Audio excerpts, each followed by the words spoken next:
Hello, my lovely sunwalkers. Welcome back to another episode of Listening to the Voices in Our Heads. And I'm very excited to be talking with yet another teacher who also is a writer, or in this case, a writer who is also a teacher, Miss Lyndi Allison. She's a novella writer, and we talk about many a myriad of things connecting to writing, including, and most importantly, her experiences with the AMHERST writer's method.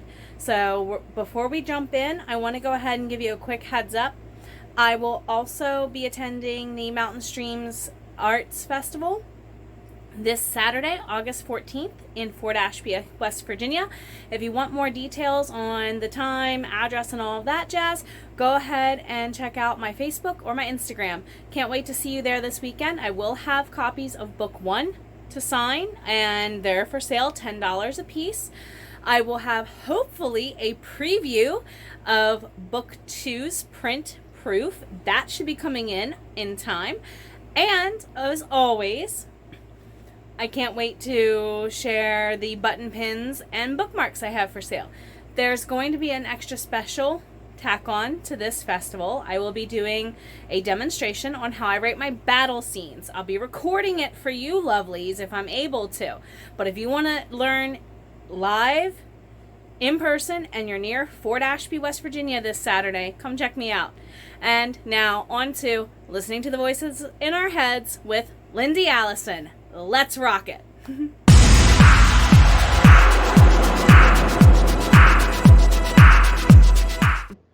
Welcome back, my lovely sunwalkers. It's another episode of Listening to the Voices in Our Heads. And who do we have here with us today? Hi, I'm Lyndi Allison, a debut author, talking to you today from Panama, where I host writing workshops and retreats and write myself. My science fiction trilogy for young adults, the Summer Triangle trilogy, has been released, at least the first 2 books so far this year. The first one in March, and that was called The Lines Between Our Stars. The second one in June, The Bridges Between Us. And I'm trusting the third one will be released in late fall, called The Clashing of Our Worlds. Now, they tell me when you write, you should have a little hook that you can just kind of drop with people. So here's one I'm practicing. It's exoplanet hopping to rescue alien children from formidable foes takes ingenuity. But can you find your way home? And that's What? the overview for the series. It's a pretty tough task. Oh, wow. I think you just sold at least half of my students who told me I hate reading. Congratulations. Wow. That is absolutely amazing. Well, And then the other thing they'll love is that they are novella length, because like you, I taught in the classroom, I taught high school, and if students were asked to read a book, some of them had a number 1 criteria, and they would check the page length of the books. And if they were over 2 pages, X-nay, under 2 pages, then at least they said, I don't want to read more than 200 pages, but the 200 pages I read, I want a good story. So that's what I'm trying to do with these books.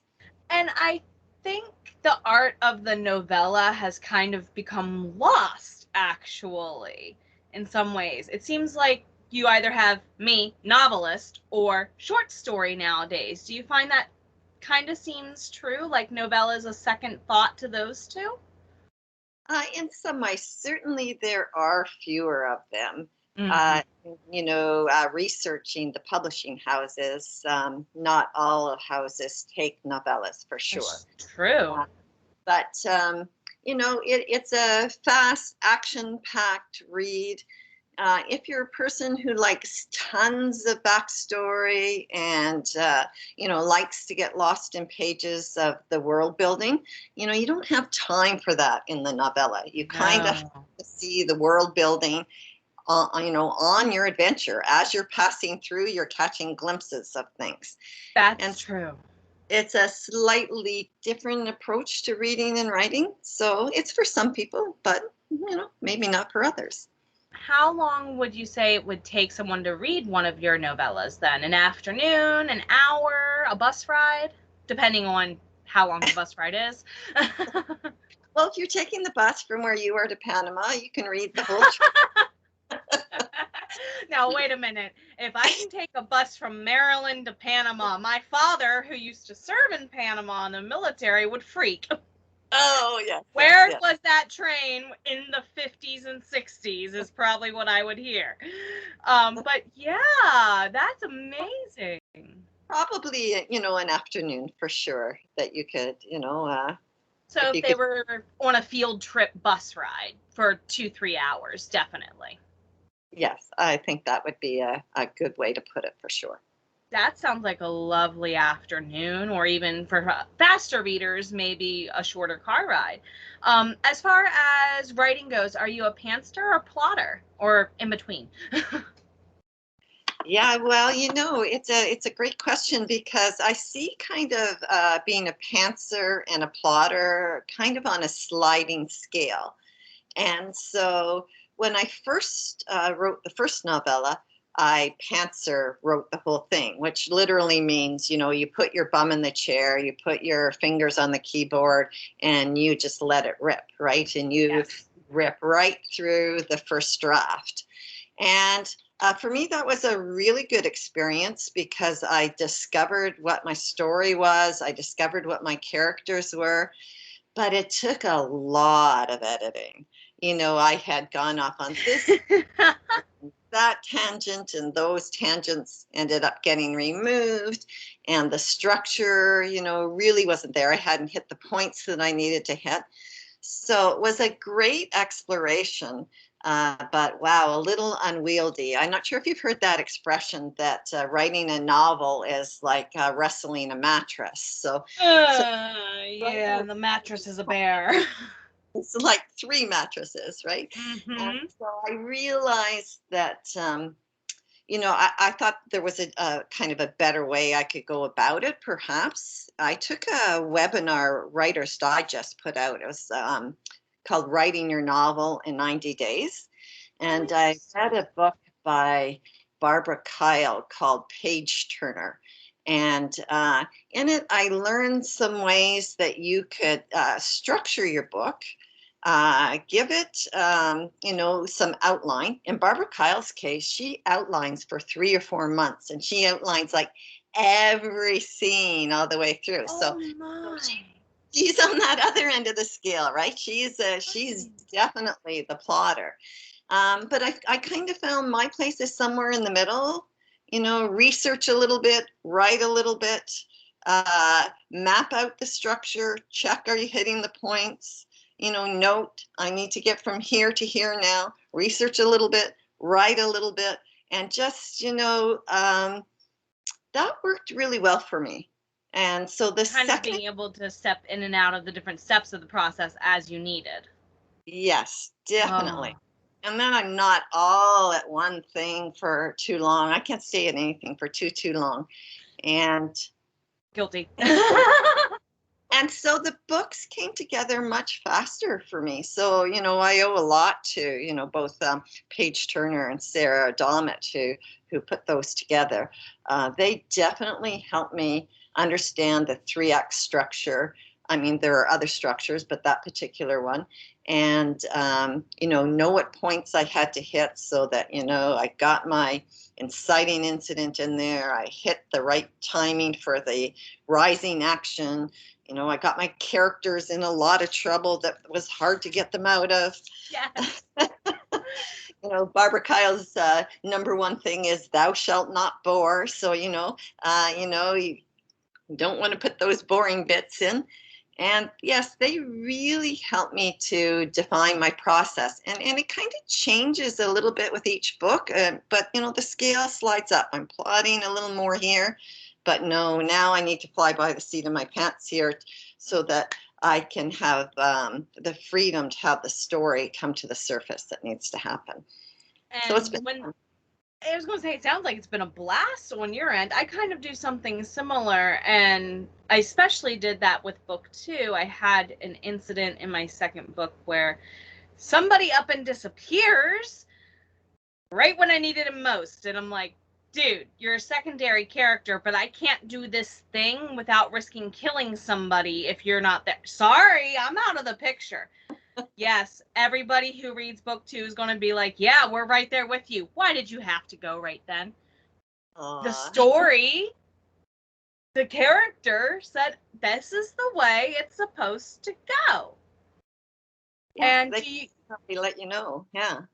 And wouldn't you know, I tried to rewrite it and write around it. Guess what happened? Hello, writer's block. Hello, can you go away? So I definitely understand the joy of being able to have that flexibility. Mm-hmm. Does that... Go ahead.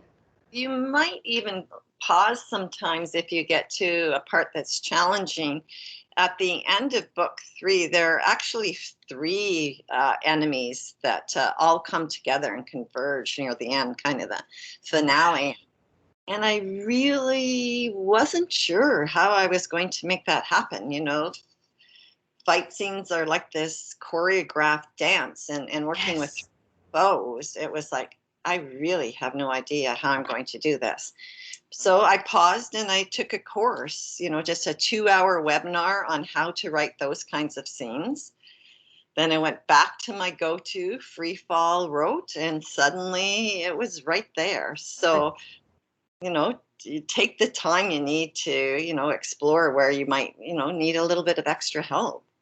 Right, and get very creative if you have to. I know from my battle scenes, I have a history of playing tabletop RPG games like Dungeons and Dragons, Pathfinder, and things of that nature. When I can't figure out how to make a battle go, I literally start playing Dungeons and Dragons, but by myself with my characters. I let the dice tell me how well they do on a continuum. If it's a 1, they face planted. If it's an 18, okay, you got a B-, I can let you do B- attack attempts, basically, is kind of how I equate it if you wanted to put it on a grading scale. So it's interesting to see that as writers, we approached the same topic, battle scenes, in 2 completely different directions, and still ended up with tools that filled a gap that otherwise we would have been like, I don't know what to do here. Oh, that's great, Jenna. Being able to visualize that and see it and enact it, and then, craft the words, having a really good picture of it yourself. So, yeah, that's an amazing. Not always easy to make those words go to the page for us, though, is it?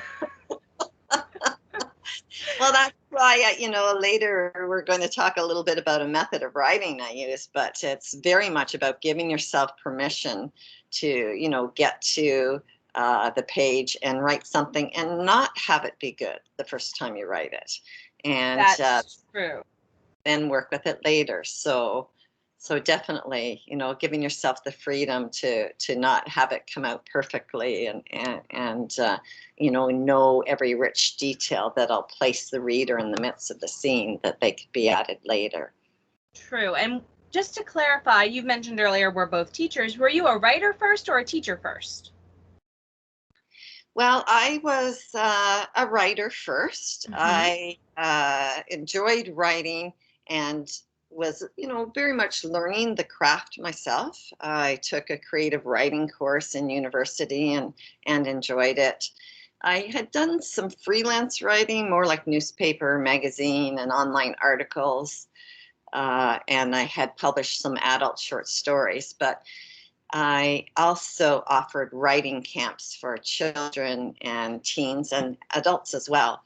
And it was amazing what I learned from kids about the writing process. Amen. I'm not a highly religious person, but I just want to take a universal theme moment and say, amen. Yes, that is why I love teaching so much. Yeah, I mean, they, they're fine to, if they're stuck in the writing, go over and work at the craft table. And I had one young person, they would go and they just kept making these popsicle stick structures while they were stuck. And then they'd go back to the writing and the story would be there. Or, we'd put our pens down and go splash around in the creek for a little bit and listen and then come back to it.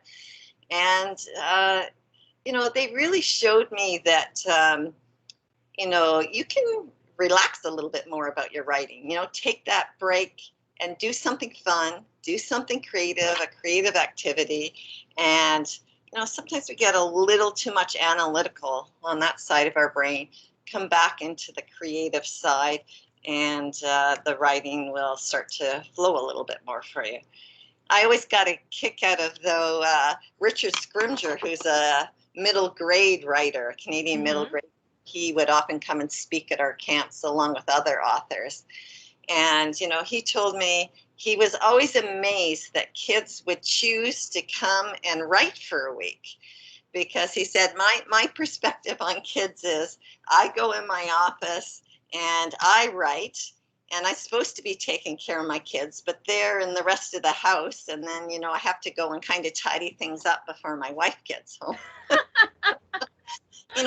So he really, really enjoyed, working with the kids, telling his stories and then, guiding them in their process. And he too, he would learn from, the things that they would share with him. So, yeah, it was a really good experience. When you ran these workshops, you mentioned you have a specific method you're going to share with us. What's the name of that method, and did you teach it to those summer camps and even in through today, or did you start with something else first and then come to the method you're going to talk to us about? A little bit of both. I often had groups of kids, so different facilitators. One of my facilitators definitely used this method. It's called the AMHERST Writers and Artists Method. And the reason I embraced it is because it really aligned with my own personal values. When I read, their essential practices and their beliefs, it was what I already believed. So it wasn't even something, that I had to embrace. Believing that each person has their own unique voice. Mm-hmm. Believing that you can teach the craft of writing without damaging someone's artistic self-esteem. Correct.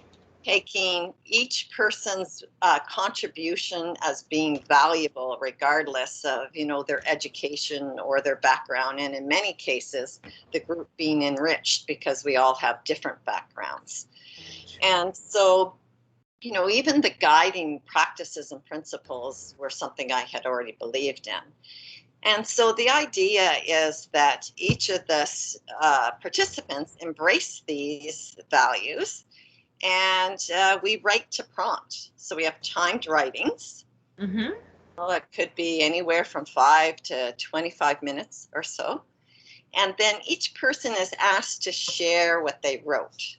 So, of course, our writing is quite raw at that point. So what we're looking for when we give feedback to the person is what's working in the piece. Right. We never talk about, a mistake or something that's not working. And so, if I identify in your writing, oh, you've got this fascinating character who I empathize with. If someone else wrote something and it's hard to empathize with their character, they're learning from you. I don't have to tell them, you don't have that in your story. Right, right. On that. If I say, a word or a phrase or a fascinating world that was created really stand out to me, and that I'd like to hear a story that has more about that, and identify, you used, all 5 senses when you described your world. Then everyone in the group learns, to include descriptions with the 5 senses. And so we learn from one another. And in the process, we're affirmed as well, because, we're discovering, what's working in our piece. As a teacher, we've had to mark to certain curriculum expectations and guidelines. And not that all of those are wrong, but, on the initial writing, people need to hear that there is something working in the piece, so they know what to continue doing and what to build into their pieces in the future. And so We also have a guideline where we treat everything as fiction, so it gives you a chance to write on any topic, and Wow. never attribute that to the person. And we never talk about the writing outside the group. So again, it's this safe space.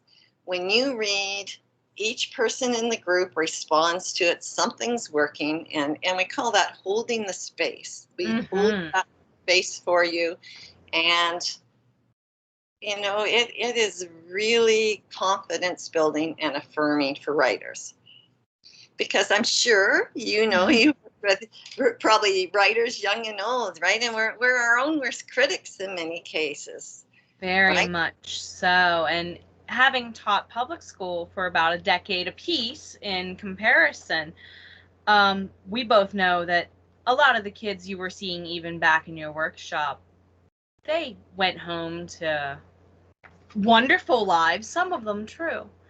On the other hand, we know, and we've seen it through writing in some cases, and it's hard to ignore what's actually going on at home running through your head as a teacher. So my next question for you then would have to be, other than in workshops, and then I assume later as a teacher you ran this in your classrooms to a degree, where else could yourself or other facilitators hold sessions where it could benefit people who need that self-esteem to be built? It has been used effectively in pretty much every environment you can think of. So I once was in a hospital in downtown Toronto because I was with someone who was getting some treatment for cancer. And the caregivers had a facilitator come in and use the method, and their writing was actually posted on the wall, what they had written, the caregivers. And I I was astounded, because if you've ever been a patient, you kind of project onto people, what you think they're thinking, and you think, oh, I'm a nuisance, I'm bugging them, it must be annoying. When you read the caregiver's perspective on caring for the patients, it was just astounding. So certainly, in healthcare, in mental health care, Oh, uh, definitely. you know, how better to come to an understanding of mental health than to hear from the people who are experiencing challenges, and hear from it firsthand. It has been used, in prisons. Uh, it's That a could be great. freeing for somebody who has nothing but four stone walls and metal to stare at all day. Oh, Yeah, so imagine, in a prison, and several people are sharing their stories, and the other people are listening, and then they're responding to what's good in it. How that changes the environment. mm-hmm. Low socioeconomic areas, a home for homes for women who have had to leave their homes. Yeah, just pretty much every environment it can be used, and from young age right to an older age. So it's very It's versatile.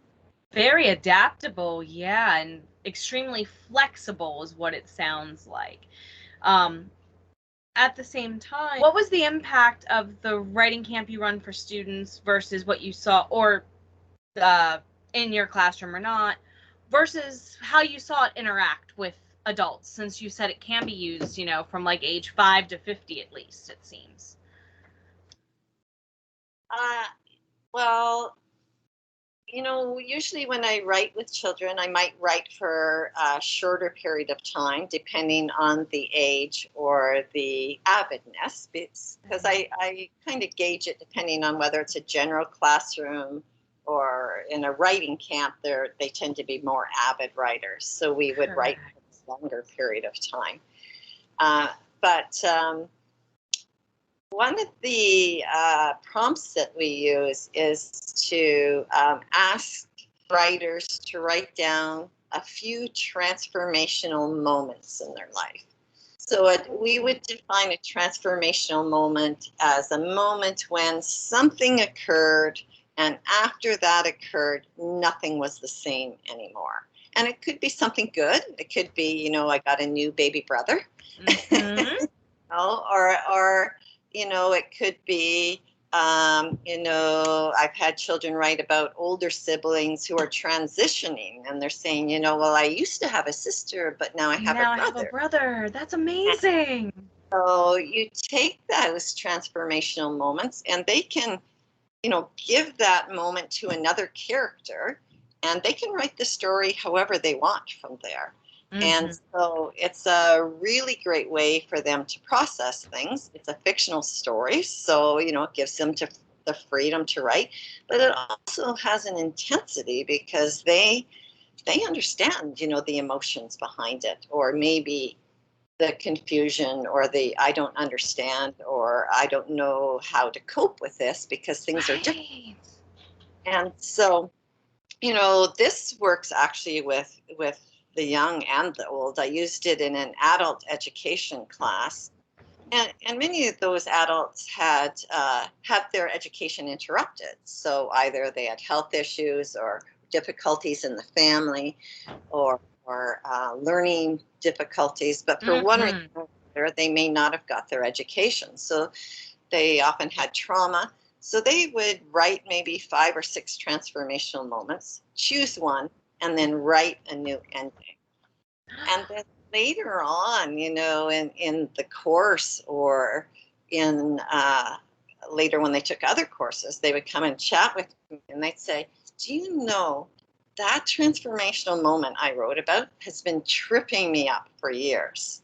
I couldn't get past it. Then I'd get so far and I'd get stopped and I'd kind of withdraw. And after writing new endings, it freed them up to move forward in other aspects of their life. Now, we don't call this therapy, but as you know, writing can be very therapeutic. Yes. And so, the benefits for the young and the old are quite significant, for sure. Oh, man. It's just, I'm one of those people who, for sake of saving time, have said writing is therapy to me, and I get to kill vampires and their hunters in my sleep. Some aspects of that's therapeutic. Let's get real. But at the same time, I'm coming at writing a little bit different from you. I was a teacher first, writer second. You're the other end of the spectrum, it seems like, right? And yet, what I find ironic is we both kind of learn the same lessons about writing through the eyes of watching other people write. As far as for your career, what's the overall impact of that been? Has it all been positive? Has it made you more self-reflective, I guess is what I'm wondering? Well, I find with any study of literature, whether it be the reading side or the writing side, that you get to see other people's point of view. And when you see other people's point of view, you learn compassion. And it's true. You learn how to be a good human being. Exactly. And that comes from both sides of it, the reading and the writing. And, I've often had students who have come from other countries, and, some of them are war-torn, and they've left their countries as refugees. And that's true. And, people hearing their stories, we get an entirely different perspective. We are challenged in, our welcoming of other people and what we can learn from other people. And particularly about, being very grateful, yes. for the opportunities that we've had. And it really, it crosses, many kind of walls and hindrances that sometimes, we may have been taught, or we may have picked up along the way, or if maybe we've had, a certain relationship that didn't go well, we project it on everyone.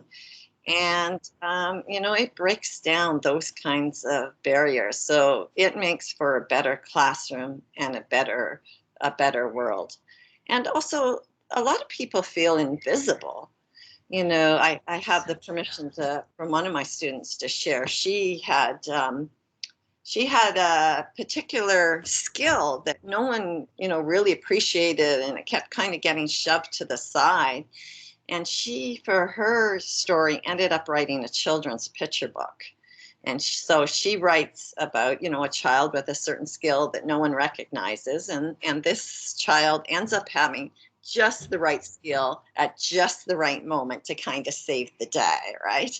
And so that was very empowering for her, because it was a lived story, but then it was also a story that she could share with those who may need to hear it. Right? Sometimes hearing the right story can be life-changing. So it's both. It's in the writing and the sharing and having it come back to you that was helpful. That's the fact that she literally timed it to where in the story it sounds like what was seen as a disadvantage is now an advantage. It goes right back to that transformation that you were mentioning too. It's just, I think of my own students too. I lost a student to her own hand, unfortunately, and part of me, I thought back to her writing. I knew she had sought help, and when I found out that she was no longer with us, the first thing that went through my brain was, oh my God, what didn't I do that, and all of us were thinking, what could we have done more? And she was involved in a class of kids where we kind of read each other's writing routinely, and we all knew she liked the introspective, dark stuff, and we knew she was getting help, but the fact that she felt safe to express that with us, it's kind of like how you were with your student of, it's good to see it become a positive, but sadly it doesn't. And to anyone who feels they need any kind of tool that helps them get out of a situation, consider it. Where can they find information on this tool actually? Well, you can go to the AMHERST Writers and Artists website, and they have a search tool there where you can search for facilitators in your area, and they have a map of where they're all located. When it was first started by Pat Schneider, she named it AMHERST for the area in the U.S., not realizing that it would become, something that was global. Yes, exactly.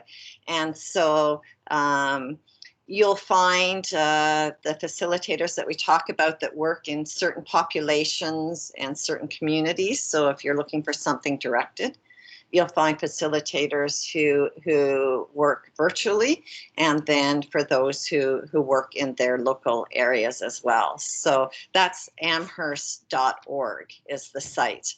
And it's fun to try it out. They have an event in May that's right around the world where you can pay for a donation to go to all kinds of workshops around the world. And you can facilitators and writers worldwide. So and there's virtual offered in that nowadays, I assume too. Yes, absolutely. Wow.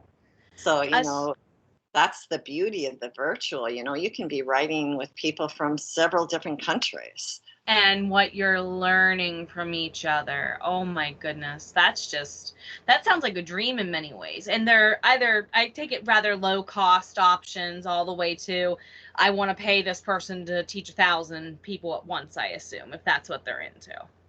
Yeah, there is. Generally, like a 2 to 2.5 hour workshop is about $20 US. However, most facilitators offer scholarships, and the Write Around the World in May is by donation. If you had $5, they would be delighted. Or people donate for that reason, for those who can't afford to attend these workshops. So Wow. we're all looking out for one another for sure. And it's spreading an affordable and adaptable method quite quickly. As far as your practice goes, do you do virtual and in person for your workshops? Yes, I do both. So I have the lovely advantage. I'm out here in my Bajío, so I kind of live out. Oh, it's gorgeous, lovelies. So I host writing workshops here where you can hear the wind blowing through the palm trees, and it's quite lovely. We also our writing groups also go to, I'm a person who really appreciates natural spaces. I'm like a mountain hiker and a beach walker. So, we've done workshops where we've taken a little hike to a waterfall, and we hold our workshops by the waterfall. I've learned with the older populations here, you have to be careful with that because our backs get a little sore. So you have to be selective, And then we've written, there's a lovely Panamanian spot on the water with ranchos where we can go right in the ranchos on the beach. In September, my group, inspired by my group, we're taking a road trip to a mountain town and for several days of writing together. So the in-person, it has its own quality for sure. And that particular group, even during, the times when we couldn't meet, they didn't want to meet online. They say, for us, it's about the one-to-one face, get together, special places, and writing together. And, that's great. But yes, also offer workshops virtually. I participate in one with other facilitators. Once a week, we write on Wednesday mornings, and they're from Canada and Costa Rica and here. And so, we are, again, we're writing cross-culturally and, honing our skills as facilitators and writers.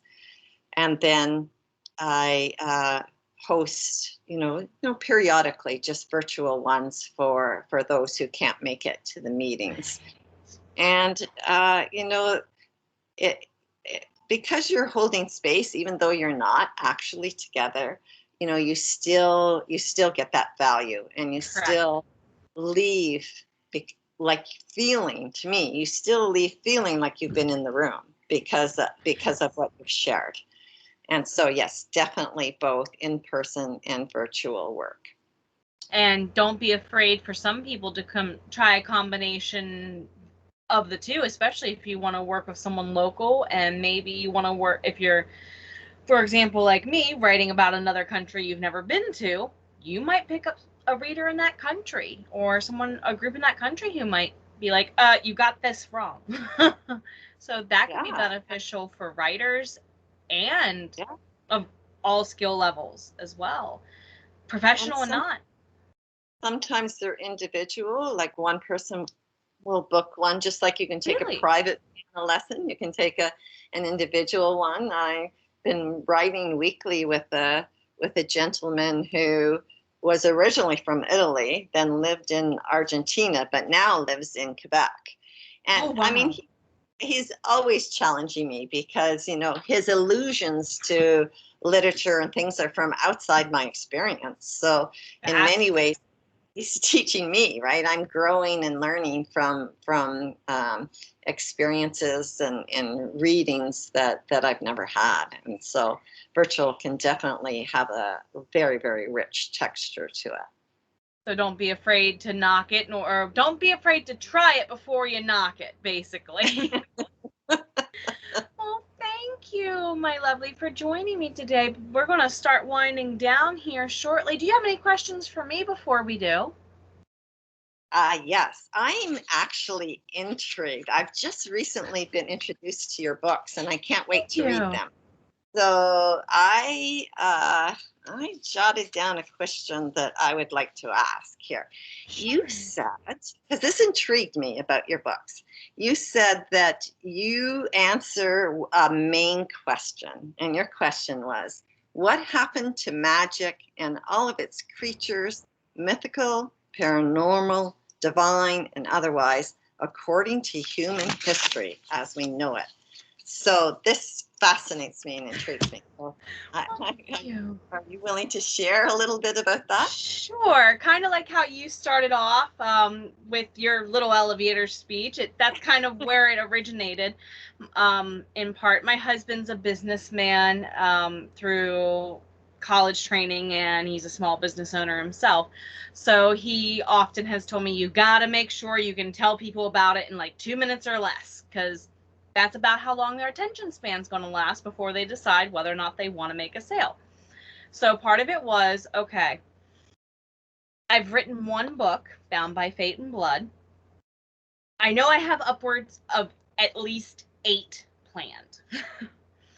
5 of them cover the 1600s. 3 of them cover, minimum 3 of them cover modern day. So what was the common thread?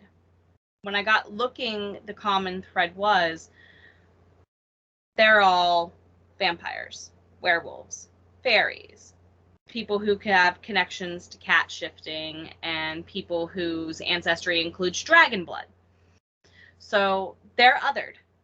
They don't belong because they're not human. Human history is full of mistreating others, sadly. And I kind of played on that a little bit. I got looking through research of, okay, where should I start? Should I stay in the 1600s? And what happened in the 1600s? British conquest. Oh, this is perfect. So it's Britain's fault. Sorry, Saint Editor. Sorry. Books planned so far, and the continuing thread between them, between all the different points of view for the main characters, was not only were they not human, they were either vampire, werewolf, fairy, have dragon ancestry, or they're part cat shifter. They're also from different parts of the world. The main leading couple that's the through line of the story, Nefertiti, she's a great-granddaughter of the sister to Cleopatra. Yes, that Cleopatra. Murdering, horrible woman that she was. But Ian, he's from Scotland, so they're 2 different sides of the map. Another couple I have coming up in future books. One of them's from the Barbaros tribe, so they're like from Mediterranean Sea area, where we actually get the word barbarian from. And then his lady's from Japan. So it's just a blend and a mesh of cultures because, well, British conquest and the Silk Roads. We nowadays do not teach our kids history appropriately in at least one regard. We don't mention how global Europe and Asia were, even way back then.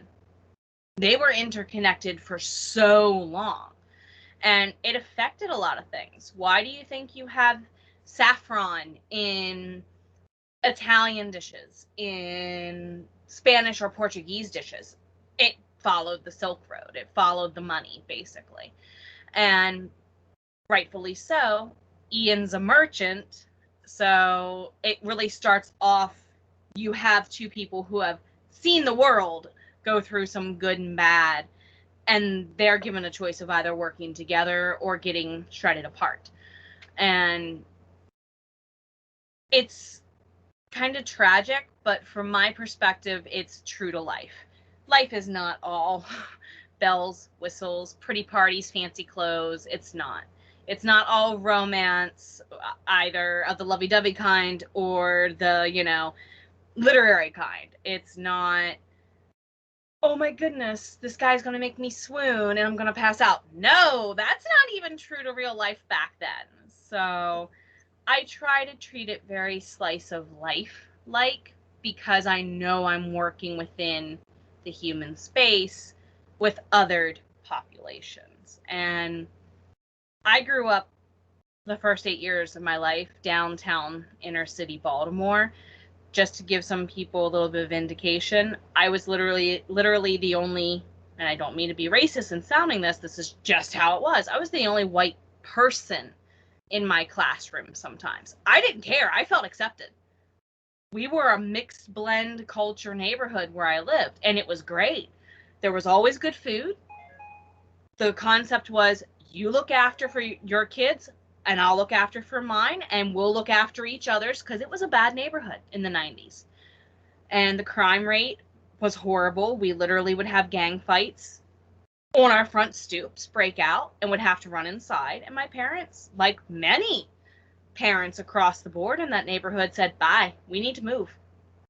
But that experience always stuck with me, because when we moved 2.5 hours west into the mountains of Maryland, I became the majority.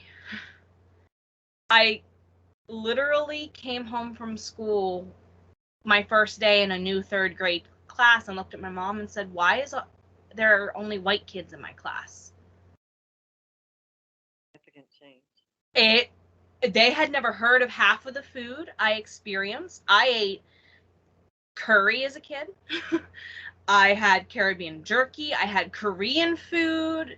Like, if you threw a block party in our neighborhood, you ate around the world sometimes. You go to a potluck up here, and it's the same 20 dishes made different ways kind of deal. And I'm just like, where's the culture? Where's the vibrancy? And that resounding transformation just stuck with me the rest of my life. Just seeing, even though these two homes are merely hours away, they're different worlds. And that really has stuck with me as a writer. Every character's perspective, as you said. You need to act like it doesn't come with baggage, but sometimes it does. And therefore, some of the topics I cover are topics no one wants to talk about. I'm very much kind of sounding like a soapbox person, but these are all things I believe in. All voices are equal representation in leadership, because you could learn something from somebody that would fix your problem like that, and you've been fighting it for years. You express that through writing alone can happen. And for me, I think a lot more of real life needs to start imitating that in fiction, if you get what I mean.